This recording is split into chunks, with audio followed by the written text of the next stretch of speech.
Good day to all. Welcome to Extreme Recap. The movie starts 100 days after deadly alien creatures have taken over Earth and killed most of the people there. Despite their lack of vision, these creatures are extremely adept at hearing and wear an impenetrable armor among the few survivors. We are acquainted with a family who warily explores through an abandoned store, looking for fundamental supplies. The mother, Evelyn Abbott, cautiously looks at an assortment of immaculate remedy bottles in order to find drug for her oldest child, Marcus, who is at present debilitated. The family takes intense consideration to limit commotion and conveys exclusively through gesture-based communication. Going with Evelyn is her hard-of-hearing little girl, Regan, and her most youthful child, Playmate. The young man is a peacewicked commonly and loves to draw stuff on the floor. While social occasion arrangements, Bo finds a toy space transport on a rack and endeavors to arrive at it by climbing a stool. Sadly, the toy slips from the shop. Berrigan quickly gets it before it raises a ruckus around town. In the interim, the dad, Lee Abbott, shows up at the store and assembles a few electronic things that can improve the scope of a radio he's procured. Nonetheless, he makes little Bo, due to the noise it would make if powered on, leave the space shuttle toy behind. Not long after, Evelyn signals the family to move or, in all likelihood it will get dull soon as they plan to leave. Regan furtively gives the toy back to Bo, yet without the batteries. Regardless, Bo effortlessly retrieves the batteries. The family then quietly walks home, treading carefully on a path of sand they've laid down to avoid tripping over crunchy leaves when they reach a pedestrian bridge. The toy's batteries are inserted by Bo, activating it by accident, resulting in loud noises. This horrifies the family. Lee wildly surges towards his child, yet it is past the point of no return. As a threatening outsider animal shows up instantly and grabs the young man away. Little Bo is killed directly before his family, for one. Eating, however, last. That space transport toy was sweet. The film then slices to a year after the fact, and we see the Abbott family in their farmhouse.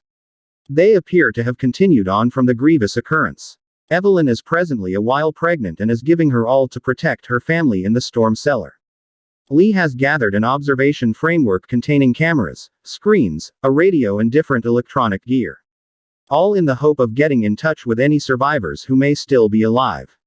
Lee is obviously an exceptionally wise man. Are the families playing Monopoly, despite the fact that none of them are intelligent enough to wear condoms one evening? Marcus accidentally knocks over a lantern, which breaks and starts a small fire that quickly goes out.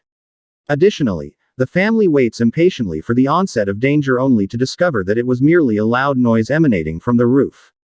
Jump hears through the window and is surprised, however feeling better to find that it was just a raccoon following from a higher place. Following this, he slides into the storm cellar to keep dealing with a cochlear embed processor intended to help his. Evelyn goes along with him in the storm cellar where they share a heartfelt second. They wear headphones and participate in a sluggish dance, totally failing to remember the bedlam that has flipped around their reality. Lee is seen pouring sand onto the marked paths outside their home the following morning to keep their footsteps quiet. In the meantime, Evelyn watches out for her well-being in the basement, checking her circulatory strain as her due date for work approaches in 2 or 3 weeks. She puts a stethoscope to her mid-region, revealing that her unborn child had a healthy heartbeat. Subsequently, Regan goes into the house, warily, venturing just on the assigned areas of the floor that don't squeak. Communicating her longing to go down into the storm cellar, be that as it may, her dad intercedes, keeping her from doing as such. He then gives her another cochlear embed processor outfitted with extra enhancers. Regan accepts that they are insufficient, so she will not wear them. Yet, when her father demands that she check them out, she places it in her pocket and leaves. Lee decides to go fishing later that day. As a result, he asks Marcus to go with him. The young man is terrified and wonders whether or not to join. In any case, Evelyn persuades him by making sense of that his dad will likely show him significant abilities for what's to come.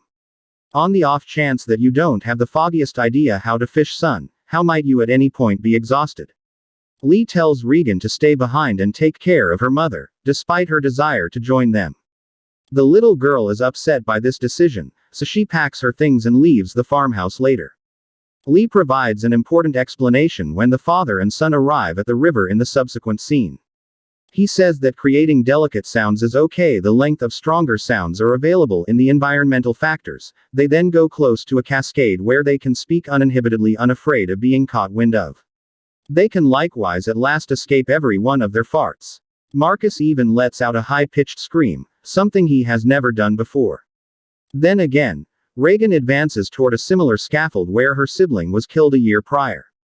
She brings at the space transport toy and cautiously cuts a wire, permitting the toy to illuminate without producing any sound. She then leaves it there, trusting her departed sibling can play with it in paradise. Somewhere else, as Lee and Marcus are going home, they are surprised by an elderly person who unexpectedly emerges over the hump. At the point when Lee endeavors to get close to him, he sees an elderly person's carcass, potentially the man's significant other. Lee attempts to flag the man to stay silent, yet sadly, the latter lets out a loud scream out of fear.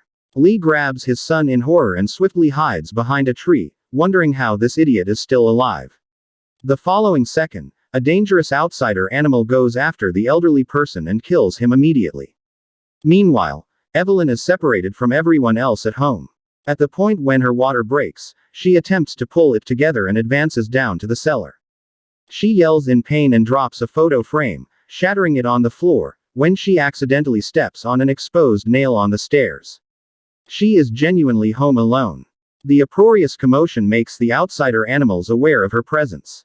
She manages to free her foot from the nail in some way, and she goes to the basement to turn on the system of red light bulbs that are all over their property as a warning sign.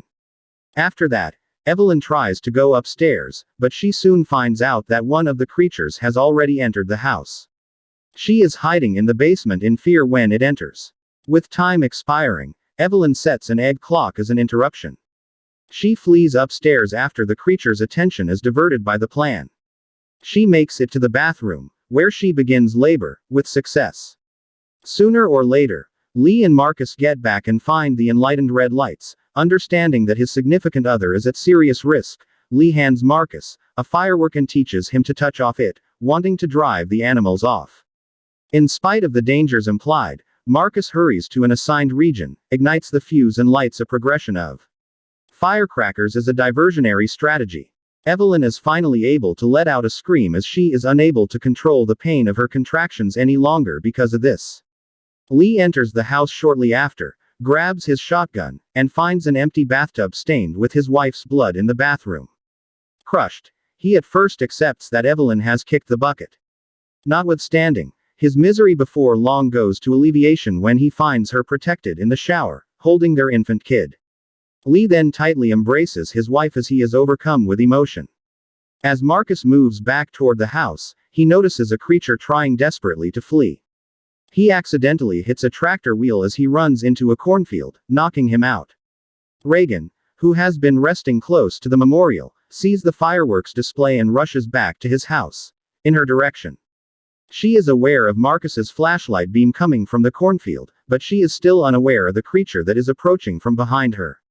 In any case, as the animal moves closer, Reagan's cochlear embed processor starts transmitting a shrill criticism. The creature is forced to retreat as a result of this tremendous pain. Regan quickly locates her terrified brother and tightly embraces him. The two then, at that point, make a beeline for the highest point of a green storehouse and light a sign fire, expecting to caution far-off homesteads of their presence. Then again, Lee conveys his significant other and their infant to a hid concealing spot underneath the floor in the outbuilding there. He cautiously puts a breathing device on the child and gets him in a sound confirmation den, serious. After this, Lee embarks to look for their missing children while water consistently streams into the basement. Evelyn wakes up later to find that the cellar has become overwhelmed. And, in addition, there's an animal that is plunged into the room, exercising caution. She gets her child and subtly moves to the rear of the basement, hiding behind the cascade. Flooding the room somewhere else, Marcus and Reagan are still on top of the storehouse, tensely anticipating their dad's appearance. Unexpectedly, a portal in the storehouse breaks, making Marcus plunge inside and almost be squashed by a metal entryway. Seeing her siblings' risk, Regan gallantly bounces rapidly, pushing the trapdoor towards Marcus so he can grasp it. Reagan, on the other hand, begins to blend in with the background as a result. At the point when apparently she will mean a horrifying demise, Marcus some way or another trips onto the trapdoor and takes out his sister to somewhere safe and secure. The siblings then secure themselves atop the silo door. They then hear a crash above them, though. It turns out to be the same creature that was lured to the silo from the cellar. The noise, however, Reagan's cochlear implant once more makes a piercing sound, causing the animal to recoil in agony and flee. After this, Reagan and Marcus leap out of the storehouse, lastly rejoin with Lee. However, their relief is short-lived as they hear the ominous noise of the approaching creature. Lee tells the kids to get in his truck right away and use it to get home. Then, armed with an axe, he goes up against the creature. Marcus is unfortunately attacked, which causes him to scream in horror. The creature turns its attention to the truck in response to the sound, violently attacking it. Once more Reagan's cochlear embedded its piercing input, however ignorant about its significance, she chooses to switch it off. This permits the animal to hit the truck with full power. In the meantime, a harmed association gets up and sees that his kids are in harm's way, understanding that they will kick the bucket on the off chance that he doesn't act soon. Siphon utilizations to accomplish something intense. He takes a gander at his little girl and imparts his affection through communication via gestures. So, one more time. He consents. A noisy shout. An emphatically silly holler, redirecting the animals and permitting his children to get away. Reagan and Marcus quickly delivered the trucks. Brakes and roll it back to the house, where they are at long last rejoined with their mom. With respect to Lee, he is destroyed to pieces. This prank went too far for the white. In the following scene, Evelyn the youngsters actually hear a close-by animal screech, so they retreat to the storm cellar. Regan finds her late father's research on cochlear implants there, indicating that he worked hard to help her. This overpowers her with feeling, similarly as the lights glimmer. Not long after an animal appears in the storm cellar outfitted with a shotgun, Evelyn stands prepared while Regan looks at her dad's transcribed notes, coincidentally finding one that peruses. What is there failing here? It at long last occurs to her that her listening device has the ability to debilitate the animal. Thus, she removes her cochlear embed and hammers it against a receiver, causing the animal's head to distort, pestering prior to falling, as the injured animal struggles to recover. Putting the enhanced sound uncovers its weak inward tissue, uncovering its head, taking advantage of the chance.